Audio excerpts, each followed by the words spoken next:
Good morning, everybody. I'm Ori Spado. You all know that. All right, welcome to another episode of Story with Ori. You know, all you folks know me, and I have been on over 200 interviews that I have done myself. And it took a long time to get me to come to do a podcast. And then this guy Andy over here finally convinced me. And here I am. And so far I've done over 30, 40 interviews. I don't know. I don't keep track of them. But as you know, I do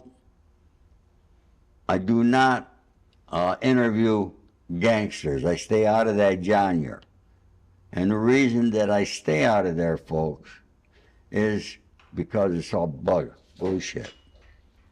Okay? I was never an informant, so I can't talk about things that I do know, and I believe that what happens in the shadows stays in the shadows. But with all of the people that I've been interviewing, today I have a guest that I'm more excited about than any of my guests, because she has done some things that I'm so proud of. And you all know my feelings toward the military.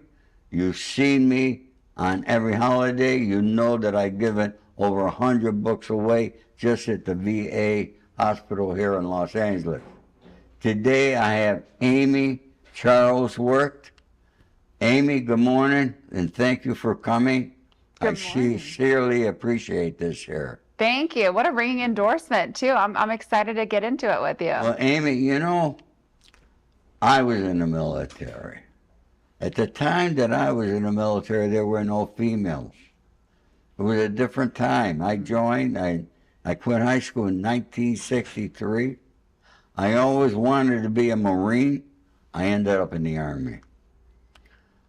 But I got to tell you something. It's the best 3 years of my life that I served, proudly for the military.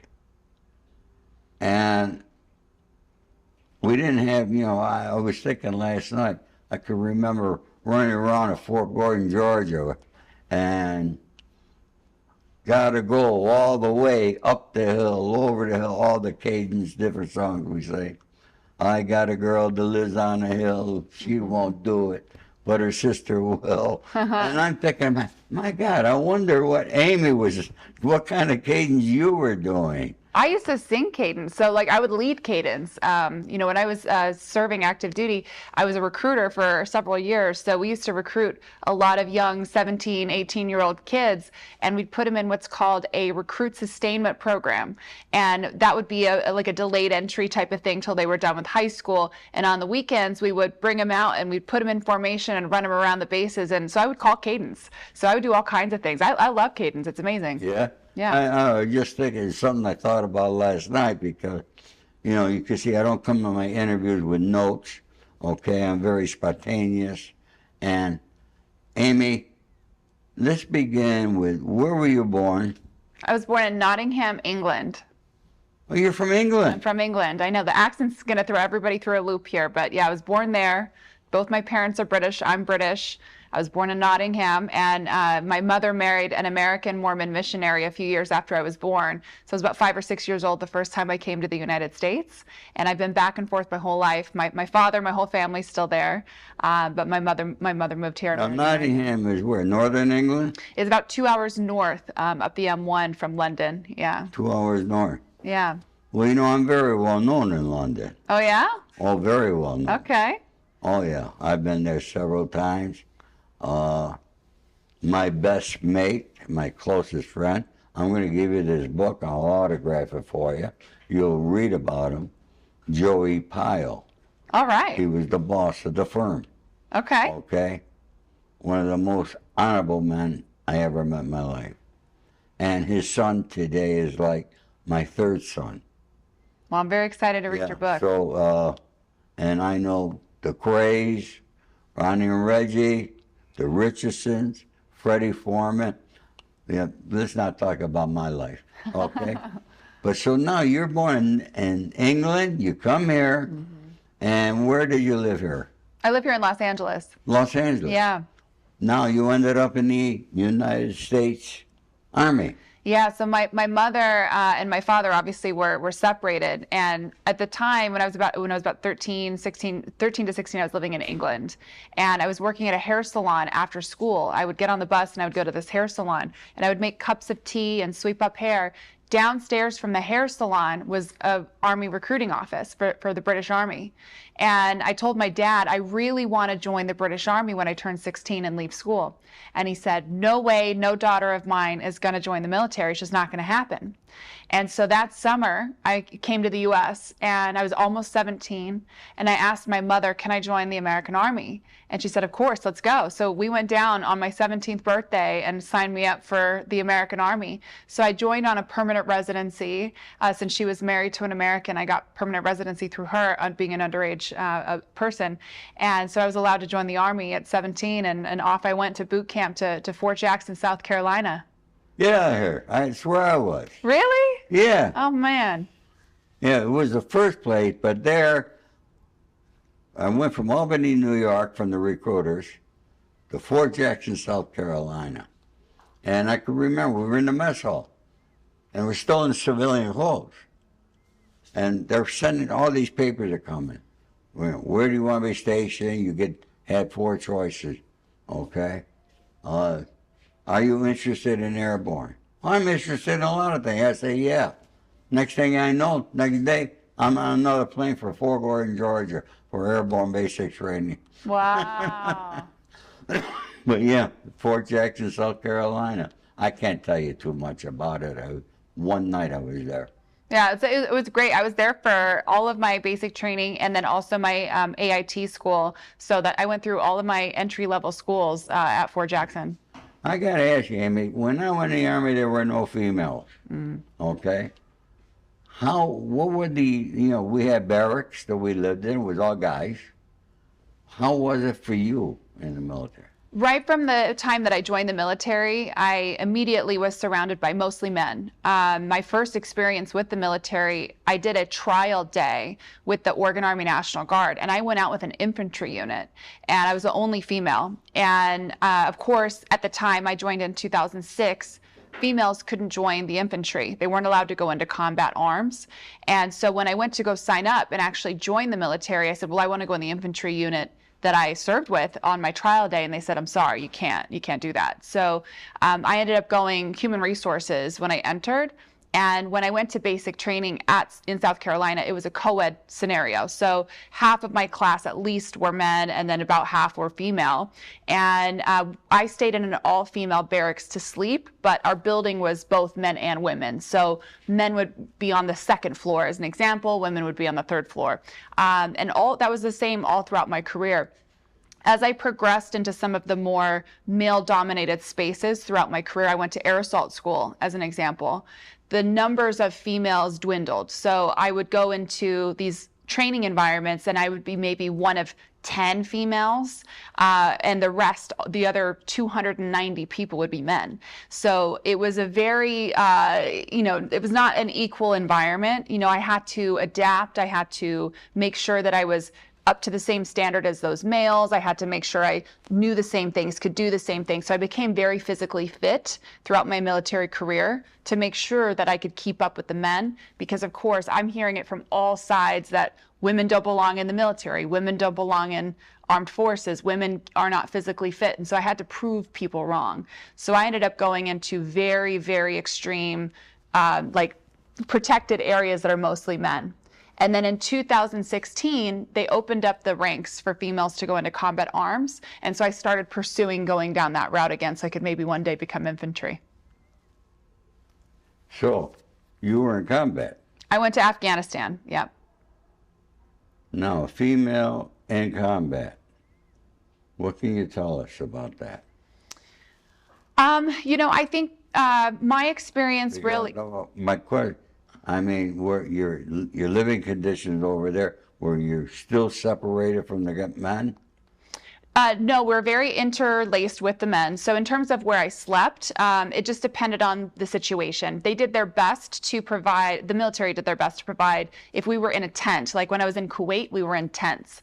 and that was all female tent of like 4 to 6 people. And then there would be scenarios where we were only able to be provided with maybe like a small cot or something that was separate from men, but we were in the same living space as the men. So we would do all of our changing in like a separate latrine, but we would sleep in a group environment. So it just depended on the training situation or the over range, downrange theater environment, like what living spaces were available, but there was occasions for both scenarios.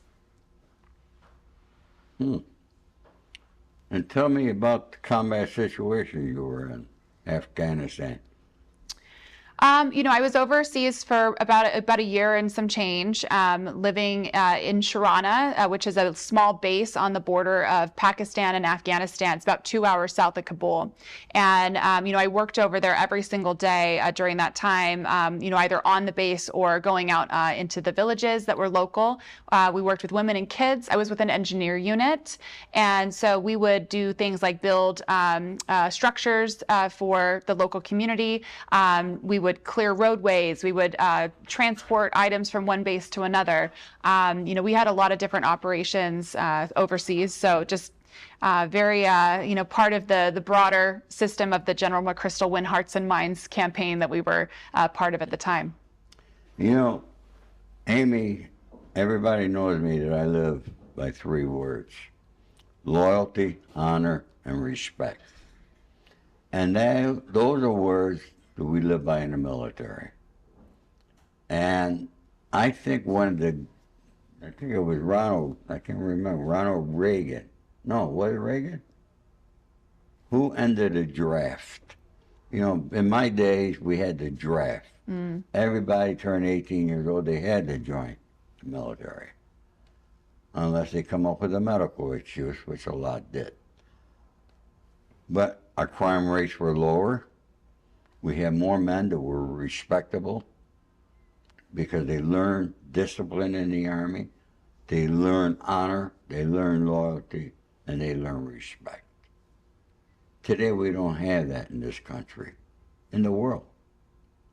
It's changed. And, I hear from a lot of women all the time. I think I got more women followers on my social media than men. And they tell me all the time that I'm a gentleman, and how could they find somebody like me, and this and that, and it's terrible what's going on. The other thing, when I joined the military, the first thing we were told was never discuss religion or politics. Was that the case with you at your time in the service? Yeah, so a few things. One, selective service is still a thing in the United States. So males, when they turn 18, have to sign up for selective service. It's something that I think both genders should do. I think if you're willing, not willing, but I think if you're able-bodied, I think that, there's a lot of other, not a lot, there's a few other countries around the world that have like mandatory service. And I think it's great. If that doesn't look like military service, maybe that's community service for a period of time. But I personally believe that that's something that we should do as a society, even if it's just 2 years, out of school, 2 years, do something for your nation. Yeah, it was 2 years for the draft. Yeah. But I that's just my personal preference, because the military was so good for a lot of people that I know of. Great examples. But in terms of, the way society's going today and some of those values that you're referencing, loyalty, duty, respect, honor, all of these core, military values, if you look at like the leadership values of the Army, that's some of the stuff you're talking about. We are missing that in our society. It is dwindling. And, to your point about, men being men, equally, I think women need to be strong, classy, respectful women that not only are raising, great leaders in our community, but are emulating that themselves. And so the military is definitely something that can help instill that. And, the only way that we're going to be able to turn the tide of the direction that we're going is to have that backbone, to be educators to the generations below us, to let us know through example of, what great experience, leadership, it looks like. Military is definitely a path for doing that. I met her right here in this studio while she was doing another interview. And immediately, anybody with the military I'm drawn to. but she gives back to the military. And tell me what you do to give back and how you help. And, you know, I know you do things with the mental health. Yeah, so I was in the military for 16 years, and so much of that time was really great. But then I also had some really negative experience as well. And on top of that, you know, when I was in Afghanistan, I distinctly remember a service member that had ended their life while we were overseas. And the only thing between us was a hooch. They could have come outside of the room that they were in and gotten help from any of us that were on the outside of that room. And it broke my heart. And I just think about that person all the time, and many others like that person who get to the point with their mental health that they just feel there's no options, and they, you know, choose to go down the unthinkable path. And so we decided, you know, me and a group of my friends that had left the military decided that we've got to do something about it. So I started a show called The Amy Is Show. And the reason why it's called that is because I also struggled with my mental health with the military. And so I decided to change the story and to change the narrative and to start infusing some great, positive, awesome things about myself into my own line of thinking. And I realized the power in that I'm able to shift my mindset into a much healthier place. So let me help others do the same. And so I have a show now that's specifically around creating content to access military veterans across a variety of topics they might be struggling with. So as an example, I've had somebody on to talk about finance. I've had somebody on to talk about mental health and, you know, shifting their way of thinking. I've had somebody on to talk about fitness, physical fitness. And so I always talk about these topics that I think probably will resonate with the military community to help them understand, one, they're not alone. Lots of people go through major struggle and have overcome it. And it's not a permanent state to be low. You can absolutely get back up. And then two, I want them to know that there's a community out there that's readily available to support them and give them the resources they need to get on the right path. So, and then the third element is plant medicine is such a huge part of the military community right now. Legislation's being built around plant medicine as an alternative therapeutic approach to supporting military veterans. That's not necessarily talk therapy, and it's not prescription medications. So, you say plant medicine or plant food. So I'm thinking vegetarian. Yeah, no worries. I'm happy to help fill in the blank there. So the pharmaceutical industries have a lot of medicines like SSRIs, like, you know, prescription medications that you can take for mental health disorders. Right. But they're not a fit for everybody. And unfortunately, they don't work for everybody. And so a lot of people struggle with not having that be a solution for them, and they need something alternative. So there's a lot of research out there right now for things like psilocybin, so mushrooms, MDMA, ketamine clinics that are coming up. So there's other alternative options for mental health treatment. Things like ayahuasca is another one, where there's these experiential plant medicines or from plants, but they're not necessarily pharmaceuticals that will help military veterans with their mental health in a different way than the traditional Western medicine. No, I got to ask you now, because you're a very intelligent lady. How did you get into that? Because that's really something I had not heard of. Yeah, so actually the VA themselves and our government are right now working there. Yesterday, in fact, on Capitol Hill, there was a whole display and moment for us talking to legislators and things like that about these types of treatments that, you know, we're trying to basically make it more accessible across the United States. But there's already been so much research with the VA, in partnership with the VA, clinical studies on these treatments for military veterans specifically. And they found to be very effective and proved to be very helpful for those with PTSD. So it's very promising for what might happen with these things. So that's another part of the show where I'm exploring these topics around other avenues of therapies for veterans that are struggling with mental health. I'm very familiar with PTSD. Yeah. Well, this may be something that you would maybe be more interested in. We can get together after the show and I can tell you more about it. You know, the final topic is charity.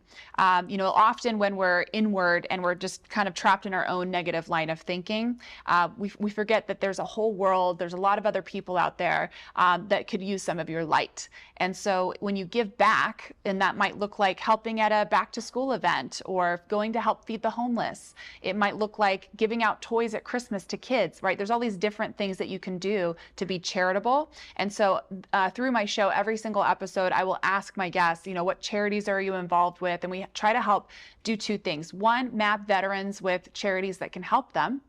But two, we try to make sure that we're amplifying the charitable side of everything in our community to help instill that community mindset and helping one another out.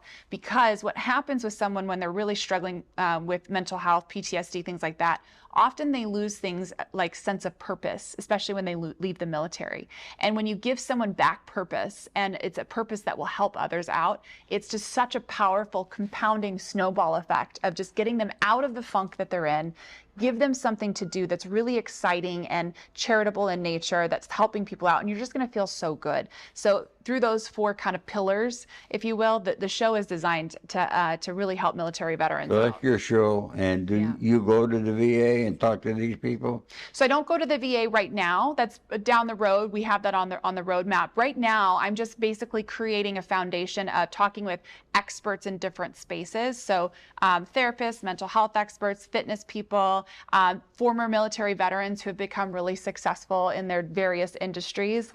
So I can talk about that transition piece from going from the military to whatever it is that they're doing outside in the community, to helping create basically access, information, a roadmap, so another military veteran can maybe do the same thing. So we're not at the VA level yet, but right now I'm just talking to veterans within the community. That's very good. I have been to the VA here. I would go there. They all know me. And folks, I've seen a lot of these guys who have severe PTSD, and it's no joke. All right? And, these are men who think of their country, and they've been there for you. This lady's been there for you. And there's, I got more respect for people in the military. Maybe it comes from my childhood. I was born during World War II, and we lived in a duplex home. And back in those days, when there was if you had a member in the military, you flew a flag in front of your house. My grandfather had 4 flags flying. All my 4 uncles were in the war. They all came home, thank God. Wow, that's amazing. Congrats, Yeah, that's they all huge. came back. And, these are things that I remember. But, Mike, you are one amazing lady. Thank you. You are too. I'll tell you, I told Andy, I said, this is going to be the best interview I ever did. He said, I think so too. I don't know why he thought it. Do you have brothers and sisters?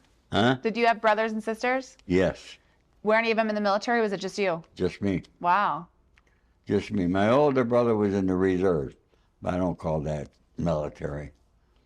Oh, come on. I think if you put the boots on, you're in the military. You never know what's going to happen. Yeah. I got a fun fact for you. Actually, a lot of people don't know this, but the reserves and the National Guard, they're some of the most deployed services out of all of the branches. They're constantly deploying. So they're respite for a lot of the active duty branches. So they're always deploying. Well, basically, every 6 months to to a year, they're they deploying. were the first ones to get killed, too. Oh, man. Yeah, the reserves and the National Guard are filled with a lot of incredible men and women. A lot of them have served full-time active duty and then switched to reserve or National Guard to bring it home. I have to agree National with Guard you. and You reserves. put the boots on. Yeah, you put the boots on. If you're brave enough to put the boots on and go to basic training, I've got a lot of respect for you.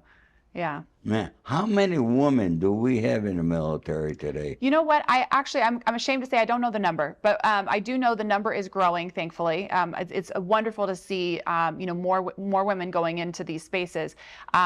I think there's a lot of people just look at the military as somebody who's going to go into a combat zone and, get into a combat, bullet exchanging fight. And that's not the case. Right now, the military's strategies are shifting to where we're using drones. Obviously we just just opened up the Space Force as an example. So now you're looking at, we need a lot of great minds from the STEM resources. So we need science, we need math, we need engineers, right? We need people who can become software engineers and programmers. So the way we fight other countries, or the way we engage or protect our nation, it's much different today than it was in World War II. So we need those great minds to come in across a huge variety of fields. There's over 100 career fields within the military. And so there's a lot of different avenues for men and women to serve. We need doctors, we need lawyers, right? We need opticians, we need vets, people to take care of our animals that are in the military, or to serve animals that are in other countries. So there's a lot of different career fields. And so women are becoming just such an incredible part. They always have been, by the way. We used to have the walk, the women that would go in and have the all women branches. So women have always been an essential part of the military, always. But we're now seeing them go into spaces, especially after 2016, when they opened combat arms, that are just so incredible. Well, I've always had a saying. I always had a deep respect for women. And I used to have a saying, I still have. I'll go in an alley and meet some of the toughest guys, but don't send a woman in after me. But,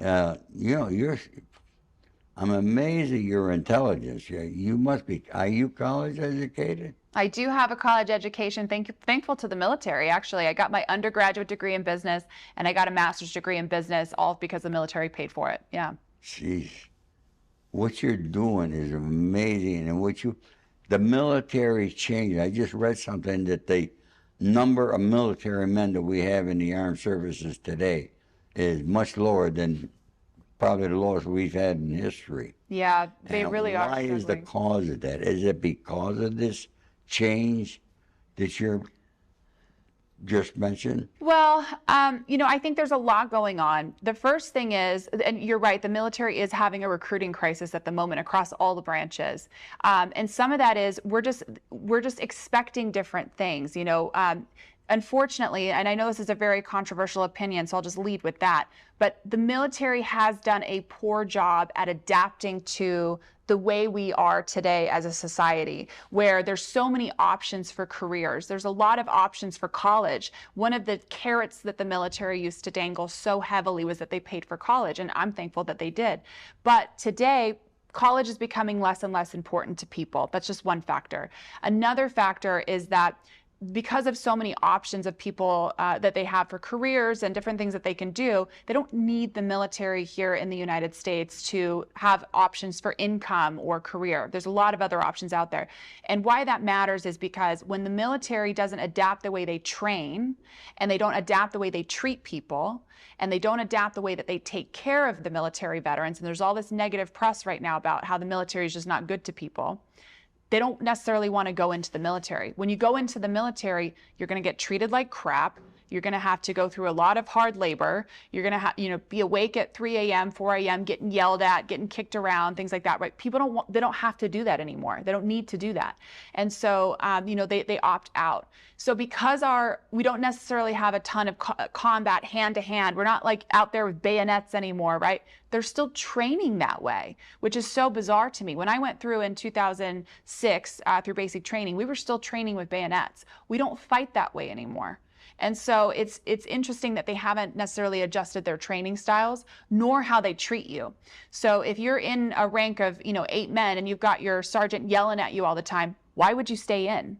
The old school way of thinking was that, you were mentally tough if you were getting yelled at all the time. But unfortunately, that's why we have high suicide rates. That's why we have people that are, opting out of the military. They're having mental health issues. So we've got to reevaluate the way we're training and the way we're treating people, and then, how we expect them to retain and to stay in the military if we're not treating them well. So there's just too many other options out there. So the military is having a recruiting crisis, and hopefully with the way that we're shifting the way we interact, meaning that now our wars are governed by satellites and data and hacking systems and things like that. hopefully their training styles will change. And of course, you're still going to need the tough guys. You're going to need the tough guys and girls that are going to go hand-to-hand combat and all that. You need that still, very much so. But it's not for everybody. Not everybody wants to do that. No, not everybody has the capability to do that. So they just need to make sure that there's separate training available for those other more mindset, more mind-heavy, knowledge-heavy situations versus like the physical stuff. Well, war has become more sophisticated. Yeah, yeah. And, you know, I'm learning something here today, okay, that yes, you are correct. It hasn't changed. And I'm thinking of all the sergeants that yelled at me. I mean, right from the beginning, just because I was from New York, they would yell at me. Yeah. I'll never forget when I took advanced training at Fort Sill, Oklahoma. And I remember the first day there, we're in formation, all right, and the sergeant comes out, hey, everybody, I want to know how many guys are from New York. And a bunch of us raised our hands. And he says, now I want all you guys from New York, stand over here. And we stand over there, we feel like we're being honored. And then he says, I tells everybody else, now look at those guys from New York, they're all dingleberries. Yeah. And now he started to, but you know, everything worked out well. But Yeah. that's the yelling and the screaming, and that was all part of the thing. But today there is not that much hand-to-hand combat. Yeah, not around the world. I mean, we're definitely, I don't want to mislead anybody. We are absolutely still in need of able-bodied, especially men, that are, you know, combat willing, that are going to go into these tough places and have these tough, you know, engagements, you know, hand-to-hand combat or exchanging bullets or whatever. Like, there's still that factor, absolutely. However, you know, I'll just frame it this way. How do you stop a bad guy with a gun? A good guy with a gun, right? So that's still needed, absolutely. But the way we're fighting our wars is so different, and you know, it's evolving, and so we need to evolve our training, and we can't be treating our own like crap, because when we're treating our own like crap, like to your example, you got called out just because you were from New York, and then, you know, publicly shamed just because you're from New York. It's just, that's not relevant in war. I'm sorry, it's not. And I know that for a fact because I've been overseas. That's not relevant in war. It has nothing to do with the way that we actually will engage and actually perform our duties overseas. So we've got to treat our own people better. And you know, until that happens, we're going to have a recruiting and a retention crisis. Where do you think, how could these changes take place, and who's in charge of implementing these changes? You know, it's all top down. I mean, each of the branches it's got to start right at the top. And unfortunately, even that's toxic right now today. You know, the changes have to start at the top. It all rolls downhill. You know, that old saying of, you know, crap rolls downhill. It's true. It's so true. And so, you know, the mental health capacity, you know, of people is low right now within the military, because they're just getting beat up from the top down. And so really true change has to come from the top. And that's, you know, that even comes down to, who are we electing for president? You know, who is the president putting in place over those different branches? Right. Yeah, so. And you're right. And I've always had a saying, water runs downhill, not uphill. That's right. Amy Charlesworth.